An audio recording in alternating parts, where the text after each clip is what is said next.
52वें श्लोक की संक्रांति टीका चलेगी। विविक्त सेवी इति प्रतीक लिया।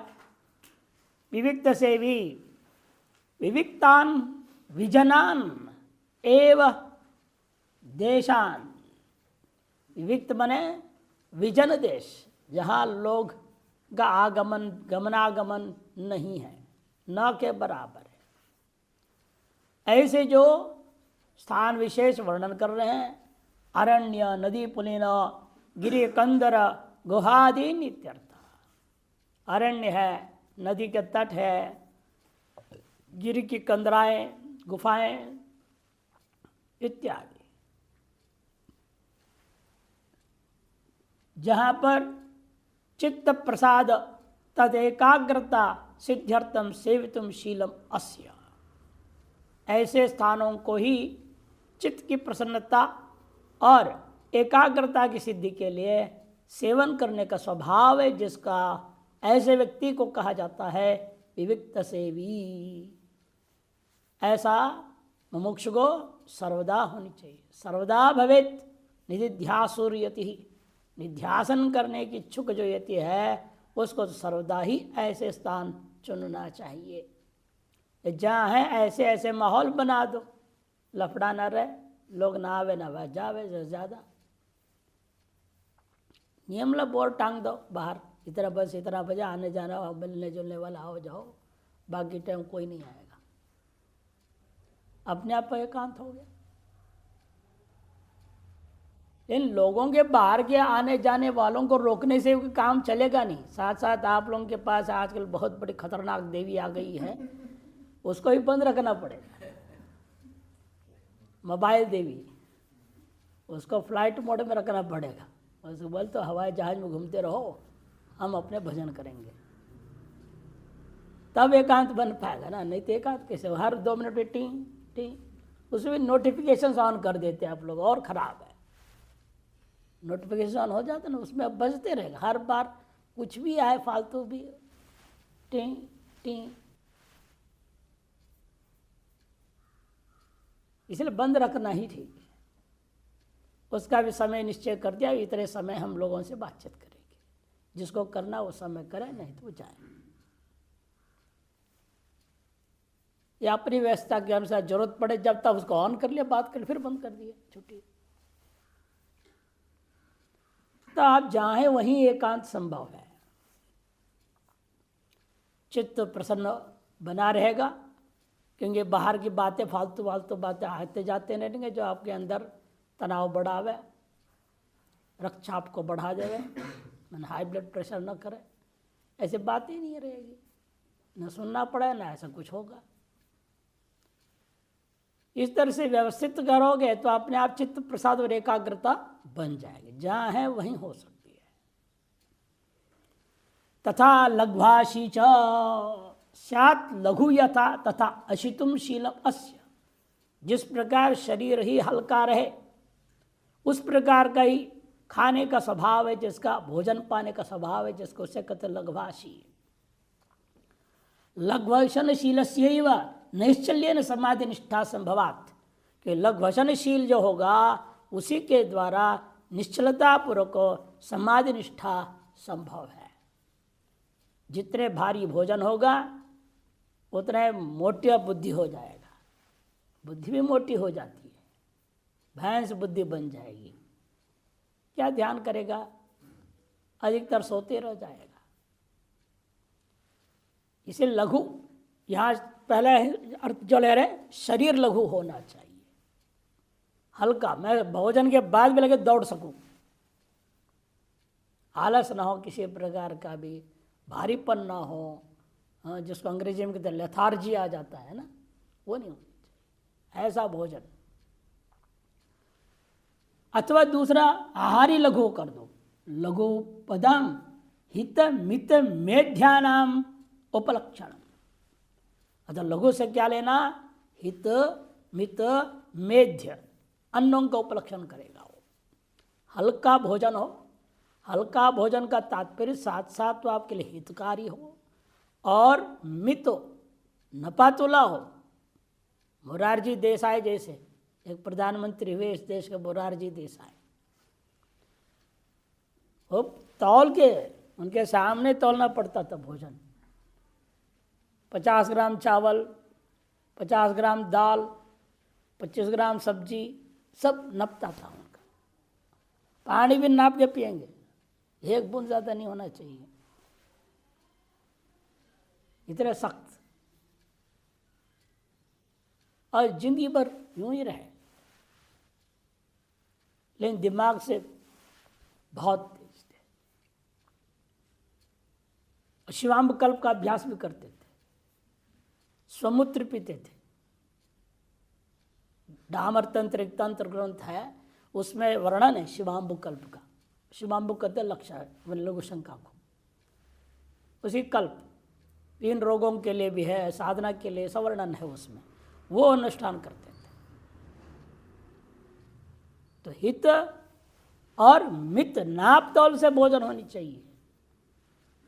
किसी दिन बढ़िया आ गया तो ज़्यादा माल पेल दिया, और किसी दिन जो कम कर लिया, अव्यवस्थित आहार हो वो साधक का लक्षण नहीं है। पर ज़्यादा माल है तो ठीक है, अच्छी जाने का आइटम आ गए तो 2 कम करो, इसको कम करो, इसको कम करो, ताकि मात्रा उतनी ही हो। एक अंदाजे सही, लेकिन मित होनी चाहिए और मेध्य होनी चाहिए। और यज्ञ अन्न कभी नहीं ग्रहण करना। यज्ञ मेध्य कहते यज्ञ, यज्ञ के लिए स्वीकृत 10 ग्राम्य अनाज है, उसके अलावा अन्य चीज़ें नहीं खाना। इसको मंथ ब्राह्मण बृहदारण्यक उपनिषद में आएगा, अंत में मंथ ब्राह्मण की व्याख्या, मंथ निर्माण करना और ब्रह्मचर्य के लिए सर्वश्रेष्ठ वर्णन किया।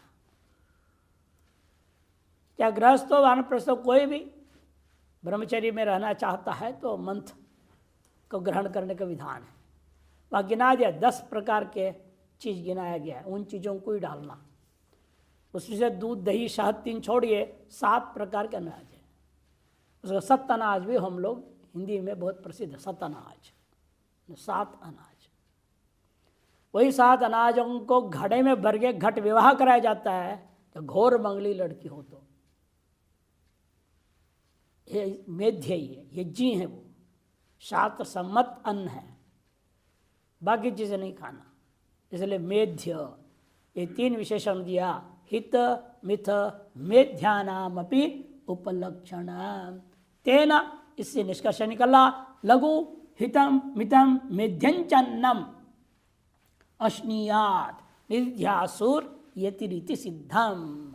निध्यास यति जो है, इस प्रकार का अन्न को ही खावे, ये बात सिद्ध होगा। तो खाओ कुछ भी, पहला पक्ष था, खाओ कुछ भी, शरीर हल्का होनी चाहिए, इतना हल्का फुल्का फूल जैसे होनी चाहिए, हमेशा पूर्ण जो है शक्ति से, ऊर्जा से ऊर्जित रहनी चाहिए, कहीं ढीलापन नहीं होनी चाहिए। एक क्षण के लिए भी सवेरे सूर्योदय से पहले जगा जब से सोते वक्त तक पूर्ण स्फूर्ति से संपन्न हो, उसे कहते हैं लघु शरीर। अथवा दूसरा पक्ष लिया, भोजन का विशेषण कर दो, लघु हित मित मेध्य जो अन्न है वह अन्न खाना चाहिए, ये वर्णन किया। यत वाक्काय मानसश्च भवे, तीसरा यत काय वाक मानसश्च भवेत्। काय वाक मानस, काय से उपलक्षित प्राण ही है, क्योंकि प्रजापति ने अपने लिए यही 3 बनाया था, वाक मन और प्राण। इस बृहदारण्यक उपनिषद में ये प्रसंग चल रहा है, वाक मन और प्राण अपने लिए बनाया था। इसे शरीर से अलक्षित तक काय से प्राण, ये तीनों ही संयत होनी चाहिए। संयत है काया माने प्राण, सम्यक प्राणायाम से उसको संयत कर रखा है, और वाणी का पूरी संयम से प्रयोग करता है, और मन में भी इसलिए संयमित रहता है।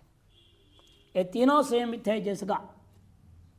यतानि संयतानि सम्यक निरुद्धानि बाह्य प्रवृत्त है सम्यक विमुखीकृतानि वाक्काय मनसानि ये न स यत वाक्काय मानसः। संयत है मैंने सम्यक प्रकार से निरुद्ध है, बिल्कुल शरीर स्थिति के लिए और अपने शास्त्रीय साधना जो स्वाध्याय आदि के प्रयोजन के अलावा अन्य कोई शारीरिक प्रवृत्ति नहीं होती, उसे कहते हैं संयत या सम्यक प्रकार से निरुद्ध है प्रवृत्तियां। उसको स्पष्ट करते हुए आगे लिख दिए हैं कि बाह्य प्रवृत्ति है सम्यक विमुखीकृतानी, बाह्य प्रवृत्ति से सम्यक प्रकार से विमुख कर दिया गया है। इसी को कहते हैं वाक काय मन को, जो जिसके द्वारा उस व्यक्ति को कहा जाएगा यत वाक काय मानसः। विषय चिंतन मन स्थूलम भवति, देखो कि जितना विषय चिंतन करे उतना ही आपका मन स्थूल होते जाता है और मोटा होते जाएगा। खाने पीने से मोटा होता ही है और विषय चिंतन से भी शरीर मन जो है मोटा होते जाता है। विषय चिंतने न मन स्थूलम में भवति न तो तनुत्वं गच्छति, वो सूक्ष्मता को प्राप्त नहीं करता है। वह सूक्ष्मता जो है उसको भी खो लेता है और मोटी बुद्धि हो जाती है। वासना च प्रवर्धत है, जितने विषय चिंतन करोगे उतनी वासना बढ़ती जाएगी। ये सब पूर्व में कह चुके हैं। ध्यायतो विषयान पुंस संगस्तेषु पुजायते, संगा संजायते काम, कामात् क्रोधो विजायते, क्रोधात् भवति सम्मोह, सम्मोहात् स्मृति भ्रमः, स्मृति भ्रमात् बुद्धिनाश, बुद्धिनाशात् प्रणश्यति। सर्वस्व नाश की ओर वो अपने आप ले जाता है। विषय चिंतन ऐसा चीज है। ये सो पूर्व में बोल चुके, उसी को यहाँ पर एक तरह से संहार कर दिया गया है। न तो तनुत्तंग गच्छति वासना च प्रवर्तते, मनोनाशाय वासनाक्षयाय क्रियमाण समाधिर गज स्नान वत निष्फल यह भवति। इसलिए आप एक तरफ समाधि का अभ्यास करने की बड़ी बड़ी बातें ढींग हाँकते रहोगे, मनोनाश के लिए, वासना क्षय के लिए आपके द्वारा किया जा रहा है यद किंचित जो साधना है वह गज स्नान के बराबर है, हाथी के नहाने के बराबर व्यर्थ है, कोई मतलब नहीं उस साधना की। इसलिए जैसा बार बार बोलते हैं, कोई कहता था कि भाई हम तो दिन भर गृहस्थी है रात भर सन्यासी हैं। दिन भर गृहस्थी है कि व्यवहार पे लगे रहते, धंधेबाजी में लगे रहता हूँ, और सो गए तो क्या है, सन्यासी हो गए। और सो गए तो कोई व्यवहार नहीं है, लेन देन नहीं, कुछ भी नहीं, झंझट मुक्त, तो हम सन्यासी हो गए।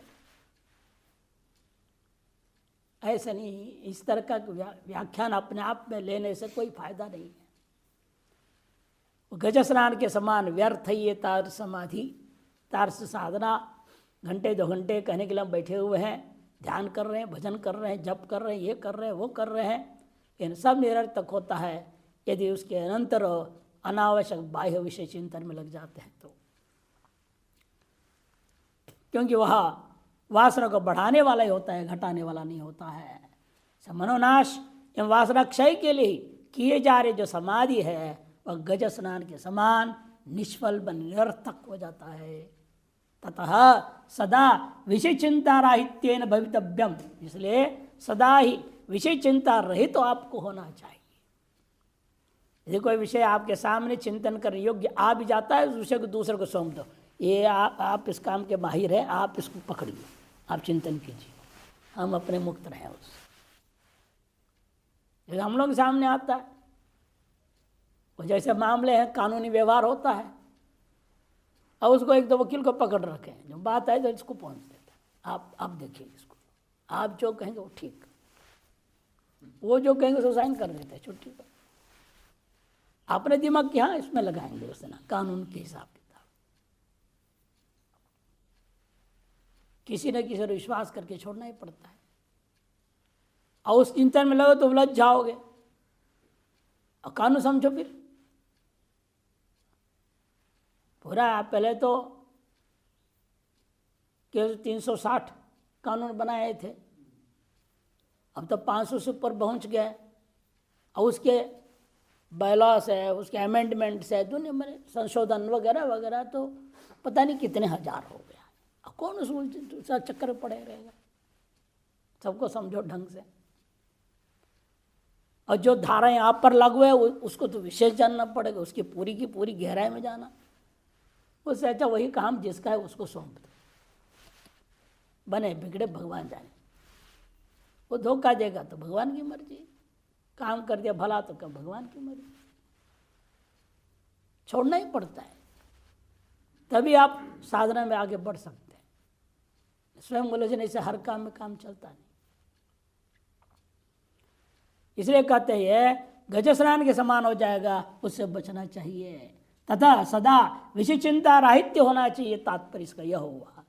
तथा वाक् प्रवृत्तिया तो अहम इदम अध इत्यादि विपरीत प्रत्यया न विनश्यन्ति। जैसा मन की प्रवृत्ति से विषय में क्या नतीजा होता है बता दिया, एवं वाक् की प्रवृत्ति ज्यादा हो जाए तो क्या बनेगा? वह अहम इदम अध इत्यादि विपरीत प्रत्यय न विनश्यन्ति। ये जो विपरीत प्रत्यय है ये खत्म नहीं हो पाएंगे। ये जितने भी वाक से शास्त्र को बहाना बना करके भी आप यदि वाद विवाद में फंस गए तो आपको अहंकार पड़ जाएगा, मेरी बात कैसे काट दिया इसने, मेरे पर कोई विद्वान ही नहीं है और मैं जो कहता हूँ उसको काट रहा है, क्या हिम्मत है। उल्टे गुस्सा आएगा, सब कुछ आएगा, राग द्वेष सब खिचड़ी पकना शुरू हो जाएगा। इसीलिए देखना चाहिए, आप कभी आता है शास्त्र चिंतन करने के लिए भी अनुकूल है तो ठीक है, नहीं तो राम राम पहले से शांत हो जाओ, चुप बात करो ही नहीं। कई बार आते कुतर्की लोग हमारे यहाँ भी 12 से 2 बजे का जो है अपना समय आता है तो उस समय आ जाते हैं कभी कभी। उन कुतर्कियों से हम देखते हैं एक दो बात कह देते हैं, उसके बाद देखते कि नहीं ये अपने अद्वैत वेदांत के अनुकूल चिंतन वाला नहीं है, तो उसको छोड़ दो। यही कहना पड़ता है, ठीक है आप जो कह रहे हैं आपकी अवस्था के अनुरूप ठीक है, आपकी अवस्था के अनुरूप वो आपके बात ठीक ही है, झंझट खत्म। अब हमारी अवस्था अनुकूल ठीक है या नहीं, उसे क्या लेना देना है। वो भी खुश हो जाते हैं हमारी अवस्था में हमको ठीक बोल रहे हैं, वो समझता नहीं है क्या बोल रहे हैं, कुतार के कहना वो क्या समझेगा। वो तो हमारी प्रशंसा करते हैं स्वामी जी। युक्ति से मुक्ति पाना पड़ता है ऐसे लोगों से। इसे वाग प्रवृत्ति पर भी ध्यान रखना, नहीं तो अहम इदम अध इत्यादि विपरीत जो प्रत्यय है वो विनाश को प्राप्त नहीं होते। द्वैतमेव प्रवर्धते रोगिणो अपत्येन रोग वृद्धिवत्। द्वैत कोई बढ़ावा देगा वो, जैसे रोगी पथ्यापथ्य विवेक न करके अपत्य को ग्रहण करने रहेगा तो रोग और बढ़ते जाएगा। ततः सदा मौनेन भवितव्यम् इत्यर्थ, इसे सदा ही मौन रहना ही उचित होता है। हम लोग छोटे महाराज जी को देखते थे और ज़्यादा कोई इधर उधर बड़बड़ करता है, अपने घर का दुख सुख भी सुनाने लगता है ना, ज़्यादा चुप रहेंगे पहले, फिर महादेव महादेव ये लो गीता पकड़ा देंगे, पाठ करो, थोड़ा पाठ कीजिए, उच्चारण कीजिए, मन शांत हो जाए, सही हो जाएगा, गीता पाठ करो। वो गीता पकड़ा देते थे, गीता उच्चारण कराना शुरू कर देते थे, और वो फिर बोलते रहेगा तो खोल देंगे, आप खुद भी एक दो ले लेंगे, बोलो बोलो धृतराष्ट्र उवाच, बोलो धर्म क्षेत्र, जबरदस्ती करवा के रहेंगे। अब वो क्या करेगा, वो अपना रोना धोना बंद, अब उसको पाठ करना ही पड़ेगा, पाठ करेगा उठ के चला जाएगा। मैंने कहा इनकी युक्ति ये बहुत बढ़िया है, रोने वालों के लिए ये बहुत बढ़िया कहा। 15-20 हमेशा गीता आंगल में रखते थे, मूल वाला।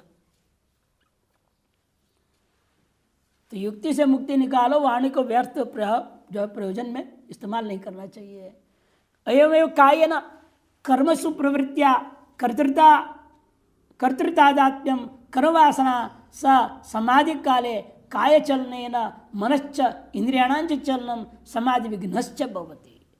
शरीर के द्वारा अनावश्यक कर्म में प्रवृत्ति करते रहोगे, कर्तृतादात्म्य आपका बढ़ेगा और कर्म की वासना इतनी मजबूत होगी, समाधि के लिए बैठे वक्त में भी शरीर शांत नहीं बैठ सकता, चहल पल अंदर भी चलेगा। हाँ ऐसा करेगा ये होगा, तो शरीर हिलते ही रहेगा। वो कई लोग देखता हूँ हमें कंठ सुनाते हैं, अरे हाथ पैर क्यों हिल रहा है सारा का सारा, कौन सी जो नाटक करके सुना रहा है, अरे सीधा बैठो आराम से सुनाओ। ये मुश्किल होता है, इसके लिए अभ्यास की जरूरत है। इसलिए कहते हैं शरीर के कर्मों में जो प्रवृत्ति है उस पर भी नियंत्रण करना जरूरी है। बार बार अनेक बार पूर्व में शंकराचार्य जी बार बार कहते हैं आपकी भिक्षा आदि जो शरीर का न्यूनतम प्रवृत्ति है उतने ही दो, भिक्षा के लिए जाना है उतने जाओ, लघु शंका शौच, उसके अलावा और कुछ खत्म। वो भी दूसरों को सौंप दो। कई लोग बोलते स्वामी जी आप तो उसको सौंप दिया, उसने जो है 1 का 4 गुना खर्चा कर देता है, नुकसान कर देता है। कोई बात नहीं, प्रारब्ध है। इधर अच्छा लाभ है संतुष्ट सुप्रो, जो हो रहा है होने दो, जो जैसा करेगा वैसे भरेगा, अपने को क्या लेना देना, कहीं से आया कहीं जा रहा है, वो तनाव नहीं लेनी चाहिए। उससे प्रवृत्त हो जाए तो और खुद ही जाना पड़ेगा, खुद जाओ बाजार खरीद रहे है, को लफड़े में पड़ रहे हैं। इसे प्रवृत्तियों को रोकने के लिए सब हानि और लाभ आदि को त्यागना पड़ेगा, तब जाकर के आपको सुख शांति रहती है और अपनी साधना में आप लग सकते हो।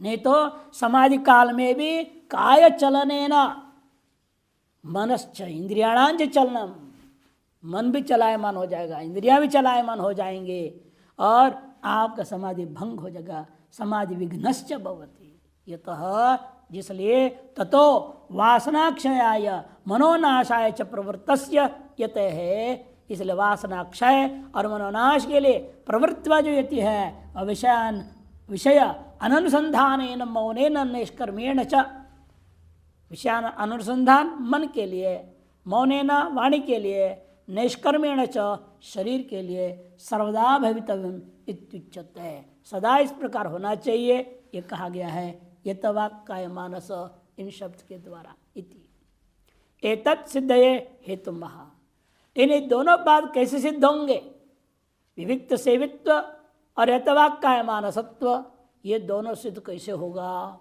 उसके लिए हेतु दे दिया वैराग्यमिति। दृश्य मिथ्यात्व बुद्ध्या तुच्छत्व बुद्ध्या च भोक्तुम अनुसंधातुंच विषयेभ्यो विगतो निर्गतो राग इच्छा यस स विराग तस्य भावः वैराग्यम सर्वत्र इच्छा राहित्यम इत्यर्थः। नित्यम अविच्छिन्नम सोपाश्रित सन इति। दृश्य मात्र में मिथ्यात्व बुद्धि करो या तुच्छत्व बुद्धि करो या अनस्तित्व बुद्धि कर दो, अस्तित्व ही नहीं है, नेत्य नहीं थे, नास्ते व खत्म ही कर दो, है और अमिथ्या है, लफड़े में क्यों पड़ रहे हो, और है कर दिया आपने, वही वो गला दबा देता है। अब फिर भले मिथ्या बोलते रहो, अब मिथ्या बोलने से क्या, तुमने है करके तुमने स्वीकार कर लिया ना, अब वो छोड़ेगा नहीं, चिपक जाएगा। इसलिए है बात खत्म ही कर दो, ये जगत है, ये बात ही खत्म होना चाहिए। क्योंकि है और मिथ्यात्व, या है और ऊपर से नास्ति भी बोल दो, तुच्छ ही है और तुच्छ, है और नास्ति, ये विरोधी बातों के खेल में नहीं पड़ना चाहिए। ये जैनियों का काम है, जैनियों ने यही करा, अस्ति पर नहीं कुछ देर नास्ति, अस्ति च नास्ति च, फिर अनिर्वचनीय, फिर आगे अनिर्वचनीय बोल दिए चौथे में, पांचवें में अस्ति च अनिर्वचनीय च, छठे में नास्ति च अनिर्वचनीय च, सातवां अस्ति नास्ति च अनिर्वचनीय च, सप्तभंगी न्याय बोलते हैं। किसी भी वस्तु को हमारे मोह उसके प्रति जो है मिटाने के लिए ये सोचना, बोल ये है, पहले बोलो है, फिर बोलो नहीं ये नहीं है नास्ति, फिर बोलो नहीं ये अनिर्वचनीय है, नहीं तीसरे में अस्तित्व न अस्तित्व, है भी नहीं भी, लगा है भी और नहीं भी, फिर ये नहीं कह नहीं सकता मैं, अनिर्वचनीय मैं नहीं कह सकता क्या है, फिर गएगा पांचवें में आके अस्तित्व अनिर्वचनीय है लेकिन मैं कुछ नहीं कह सकता, फिर तो नहीं, नास्ति नहीं है इसलिए मैं कुछ नहीं कह सकता। अंत में कहता है भी नहीं भी इसलिए मैं कुछ नहीं कह सकता। अरे ये लफड़े भी क्यों पढ़ते हो विकल्पों में? सप्त भंगिन्या सप्त विकल्प लेके चल रहा है। हम तो कहते सीधे नास्ति, नेति नेति, वेद ने तो कह दिया स्पष्ट है, नेति नेति उड़ा ही दो, खत्म। नेति नेति पकड़ लेंगे ये सब विवाद खत्म हो जाएगा। अब नेति नेति पर टिके कैसे? जब व्यवहार भी होना है तो व्यवहार भी नहीं है, कहो ना नेति नेति को सब जगह लागू कर दो। Apply the same formula for all. जैसे महात्मा में होता है विशेष, कई कई होते हैं धुनी वाले बाबा, जानते हैं धुनी वाले बाबा? वो क्या करते हैं, कोई भी कुछ भी आ जाए भस्म निकालेंगे। महाराज बुखार है, जुकाम खांसी हो गया, ये लो। बच्चा नहीं हो रहा है, भस्म, एक ही भस्म सब करके। व्यापार नहीं हो रहा है, ये लो। बुढ़िया मर नहीं रही, ये लो। मरने के लिए हुई, जीने के लिए हुई, एक ही भस्म सब के लिए। वैसे एक ही फॉर्मूला नेति नेति सब के लिए, सब भस्म हो जाएगा। बहुत सुंदर बातें कह रहे, इसीलिए एवं ऐसे कर से क्या होगा, नित्य ही अविच्छिन्न इस पर सर्वत्र इच्छा रहित हो जाने से शुद्ध बुद्धित्वादि साधन युक्तो ब्रविद्यतिर नित्यम निरंतरम भवति। अब तब ऐसे शुद्ध बुद्धि आदि आदि से गुणों से युक्त, इन साधनों से युक्त ब्रविद्यति नित्य निरंतर हो जाता है। तो दोनों श्लोकों में कहा हुआ सारी बात नित्य निरंतर उसके अंदर आ जाता है। नित्यमिति विशेषण देहली दीपन्याय न उभयत्र संबद्धता है। देखो नित्य में जो शब्द है देहली दीपन्याय से दोनों तरफ घटा लेना चाहिए। नित्य पदम निधिध्यासोर अनुष्ठानांतर अभाव सूचनार्थम। नित्य पद इसलिए सब जगह जोड़ना है ताकि निधिध्यासु जो बुभुक्षु है उसके लिए इनके अलावा और कोई चीज अनुष्ठान करना ही नहीं है, जीवन में कोई क्रियाकलाप करना ही नहीं इसके अलावा। यह बात सूचित करने के लिए ही नित्य शब्द आया है। तथा सर्वदा ध्यान योग पर, उससे क्या होगा, ततः सर्वदा वह ध्यान और योग में ही प्रतिष्ठित हो जाता है। ध्यानंच योगश्चेति ध्यान योगौ तत्र परो इति ध्यान योग परः। इन्होंने भी समास पूर्वधि भाष्यकार के समान ही कर दिए। प्रत्येक अभिन्न सच्चिदानंद से निर्विशेषे अद्वितीय परे ब्रह्मणि अधिष्ठाने आरोपित नाम रूपादि विजाति प्रत्यय तिरस्कार पूर्वक बहिरंतु सर्वत्र ब्रह्म मात्रिक विषयाणाम सत्प्रत्यानाम प्रत्येक भावापन्नया वृत्त्या निरंतर तैलधारावद विच्छिन्नया यत् प्रवाहीकरणम तद ध्यानम इत्यर्थ। ध्यान की तरह लंबा चौड़ा व्याख्या कर दी है। ध्यान क्या है, आपके अपना जो प्रत्येक चैतन्य से अभिन्न जो सच्चिदानंदिक घनैक रस है, निर्विशेष अद्वितीय परे ब्रह्मणि, ऐसा जो निर्विशेष अद्वितीय परब्रह्म परमात्मा में ही जो कि सारा संसार का अधिष्ठान होता है, सकल दृश्य का अधिष्ठान है, आपके दृष्टित्व का भी जो अधिष्ठान है। नहीं दृष्टुर दृष्टि प्रलोप विद्यते, दृष्टा का दृष्टि रूप जो अधिष्ठान है जिसका विप्रलोप कभी नहीं होता। आपका दृष्टित्व श्रोतृत्व आदि भी सुषुप्ति में भंग हो जाता है, व्यभिचारी है। अव्यभिचारी जो प्रकाश स्वरूप है वह ब्रह्मणी अधिष्ठान है। आरोपित नाम रूपादि विजाति प्रत्यय तिरस्कार पूर्वक, आरोपित नाम रूपात्म के जगत आदि के विजाति जो प्रत्यय आता जाता है इसका भी नेति नेति के द्वारा तिरस्कार पूर्वक भीतर बाहर सर्वत्र ब्रह्ममात्रिक विषयाणाम सत प्रत्ययानाम, ब्रह्मात्र को एक को ही विषय करने वाला सत प्रत्ययों का ही प्रत्येक भाव अपन्नया, प्रत्येक भाव से युक्त होकर वृत्तिया निरंतर तैलधारावद अविच्छिन्नया, तैलधारावद अविच्छिन्न होना चाहिए, ओ गड़बड़। तैलधारावद निरंतर, तैलधारावद द्वि हो गया ना, द पूरी होनी चाहिए वो। द पूरा अविच्छिन्न के तब तैल धारावद अविच्छिन्नया यत प्रवाहीकरण अविच्छेद पर जो प्रवाह किया जाए उसी का नाम होता है ध्यान। तद ध्यानम।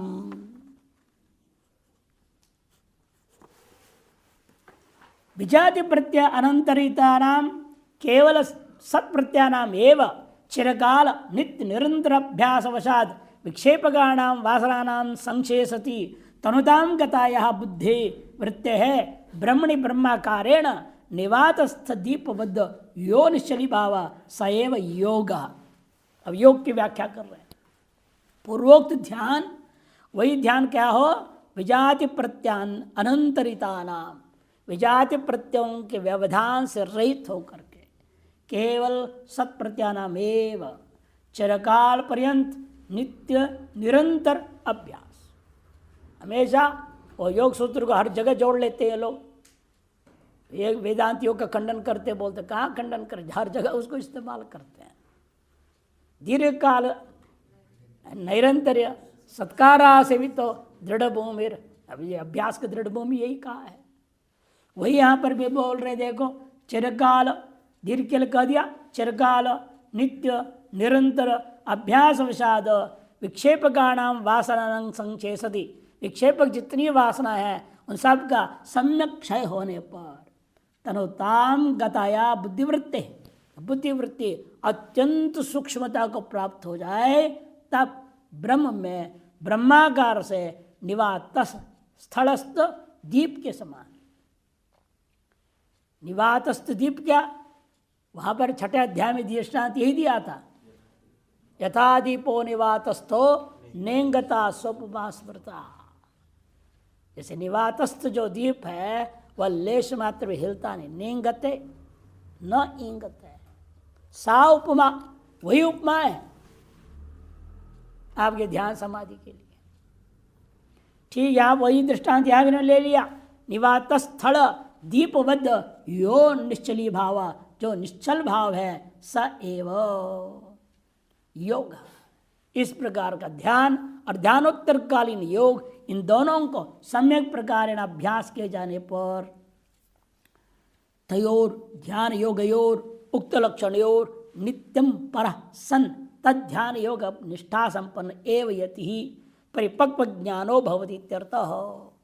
जो इन दोनों का उक्त लक्षण वाले इन दोनों को नित्यम है परत्वेन, यही मेरा परम लक्ष्य है, जीवन का यही आधार है, जो मान के चलता है। सन तत् ध्यान योग निष्ठा संपन्न, वह व्यक्ति जब इस प्रकार ध्यान योग निष्ठा संपन्न हो जाता है वह यति ही परिपक्व ज्ञानवान हो जाता है इत्यर्थः। टिप्पण तथा किम कथंच कर्तव्यम। ठीक है, आपने पूर्व श्लोक में जो कान बातों को स्वीकार करते हुए कह रहे हैं, तथा किम, उसे क्या होगा और कैसे होगा, इत्याह। किम का जवाब अगले श्लोक में आएगा, ब्रह्म भूयाय कल्पते। देन कथम यहाँ पर बताएंगे। विविक्त सेवित्वंच, किस प्रकार करना है पूर्वोक्त की स्थिति प्राप्त करने के लिए आपको व्यक्त से होना पड़ेगा, यथावाक्य मानस होना पड़ेगा, वैराग्य से युक्त होना पड़ेगा। ये तीन करोगे तो पूर्वोक्त सारा चीज लक्षण आपके अंदर आ जाएगा। विविक्त सेवित्वंच निर्दिष्टम श्रुतौ, वही श्रुति में जो कहा उसको सीधे ले लेना, विविक्त सेवित्वम से व्याख्याकारों ने वही लिया है। समय शुचौ शर्करावन्निवालुक विवर्जित शब्द जलाशयादिभिः मनोनुकूले न तु चक्षु पीड़ने गुहा निवाताश्रयणे प्रयोजयेद इति। श्वेताश्वतर परिषद दूसरे अध्याय का 10वां मंत्र है। यहाँ भी श्वे लिखा नहीं, श्वे लिखना चाहिए, 2:10। स्पष्ट कहते समय, एक तो जो भूमि जहां बैठते हो उबड़ कबड़ नहीं होनी चाहिए, सम होना चाहिए, बराबर। शर्कर और शुचौ, शुद्ध प्रदेश में होनी चाहिए वह स्थान। शर्करा वन्नी वालुका विवर्जित, कंकड़ आदि से रहित हो, अग्नि से रहित हो और रेत से रहित हो, कि यही तीन विशेषता आपके ध्यान के बाधक होते हैं। कंकड़ रहेगा, निकल के कहाँ भी आवाज जाओ आपको प्रेशर का काम कर देगा, गड़बड़ काम करता है। गलत नाड़ी दब गई तो लोग इधर नेचुरल एक्यूप्रेशर बोलते हैं। नेचुरल एक्यूप्रेशर तो वो कहाँ से कहाँ पहुंचा देगा। फिर लोग होते ना बजरी भिजा देते हैं, बजरी पर चलते हैं। अरे कब यहाँ दब रहे, कब वहाँ दब रहे, जहाँ दब रहा वहाँ ना दबे तो क्या होगा, गलत जगह दब गया। इसलिए शर्करा भी उचित नहीं। क्या आपको 24 घंटे भटेंगे तो है नहीं, मूर्ति जैसे लोग संग करने जाना है, शौच के लिए जाना है, वो शर्करा रहित होनी चाहिए। और अग्नि भी, कहीं आंधी तूफान आ जाए, हवा आ जाए, अग्नि उल्टा आपको ही लपेट दे, झुलस जाए आप, क्या फायदा। इसे अग्नि से दूर होनी चाहिए। और रेत होगा तो भी ठीक नहीं, आंधी तूफान से रेत उड़ेगा, आपके नाक में घुस जाएंगे, कान में घुसेगा, चारों तरफ गड़बड़ कर। इसलिए इन तीनों से विवर्जित देश होनी चाहिए। शब्द जलाशयादि भी, शोरगुल से रहित हो। आप कमरे में ध्यान में बैठ रहे, बगल वाले ने एकदम जो है धुर धुर धुर धुर बजाने लग दिया कोई सिनेमा के गाना, तो क्या होगा। एक महात्मा ने एक फ्लैट खरीद लिया और परेशान रहता था। यही कहता, स्वामी जी हम तो यहाँ रहते बगल में ये जो एम्स के डॉक्टर फैक्टर लोग हैं, और रात्रि आवे 11 बजे और बजावे जोर जोर से, परेशान रहते थे। मैंने कहा फ्लैट के लाभ उठाओ,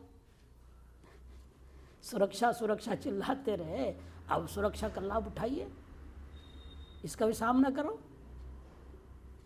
मैंने कहा यार कुछ नहीं, कान में रुई डाल लो, उससे बने तो ये जो आते हैं ना दूसरे बड़ा वाला, वो भी डाल लो और बैठ जाओ, सो जाओ। युक्ति निकालना पड़ेगा, तुम खुद उसको आह्वान किए हो ना।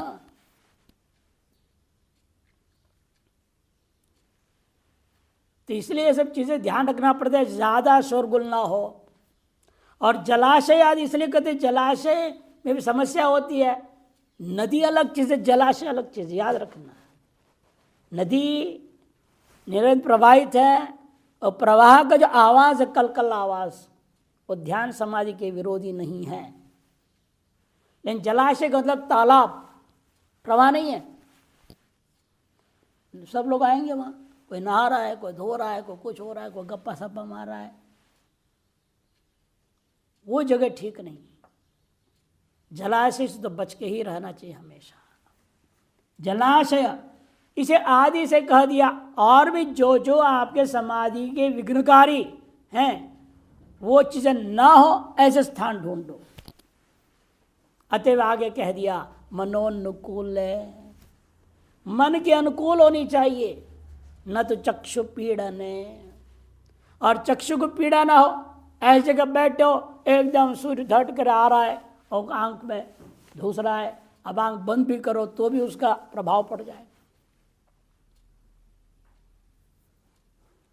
आजकल के स्ट्रीट लाइट भी कम नहीं है, रास्ते के जो दीप होते हैं ये भी तेज होते हैं, आंख को चुभेंगे, इनसे बच के बैठो।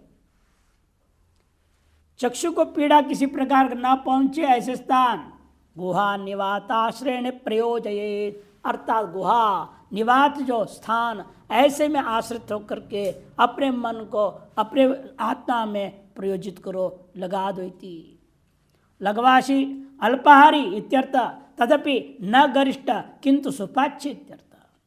यथावाक्कायमानस प्रत्याहार धारणा योर अभ्यास और निर्दिष्ट, दोनों का अभ्यास निर्देश किया।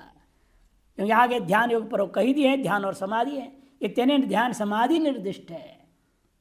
एतत् सर्वं वैराग्यपूर्वक चेदेव ब्रह्म भावाय भवतीति सूचितम समुपाश्रित शब्देना।